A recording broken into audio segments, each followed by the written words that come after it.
नमस्कार दर्शक बंधु एसएस न्यूज को आपन को स्वागत। आज ये भिडियो जानिबा कि सुभद्रा योजना को नहीं सरकार मतामत कौन कि तृतीय किस्ती केबे छाड़िबे एवं एही योजना तृतीय किस्ती केबे आसीबो विलंब हेबो कि एही सब जानिया पई महिला माने बहुत चिंतित अछंती एवं काहाको मिली सारिछि एवं काहाको मिलिनी ता भी मध्य जानिबा। मुख्यमंत्री मोहन चरण माझी घोषणा करिसेंति कि सुभद्रा योजनार तृतीय किस्ती सेप्टेम्बर मास प्रथम सप्ताह एवं द्वितीय सप्ताह मध्य आसीजिवो और राज्यर कोटिएरु अधिक महिला खाता को आसीबो टंका ए नहीं बड़ घोषणा कर मुख्यमंत्री। पूर्वर दुईटी पर्यायर 10,000 टंका मिल सारी तेणु आउ किछि दिन पर सुभद्रार तृतीय किस्ती टंका हिताधिकारी खाता को आसीबो।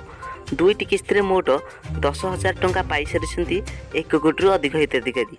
समस्त योग्य हिताधिकारी निकट में जेभली भावे सुभद्रा पहुँचब से नहीं योजना को क्रमयमान करने को लगातार भाव प्रयास चलते मुख्यमंत्री।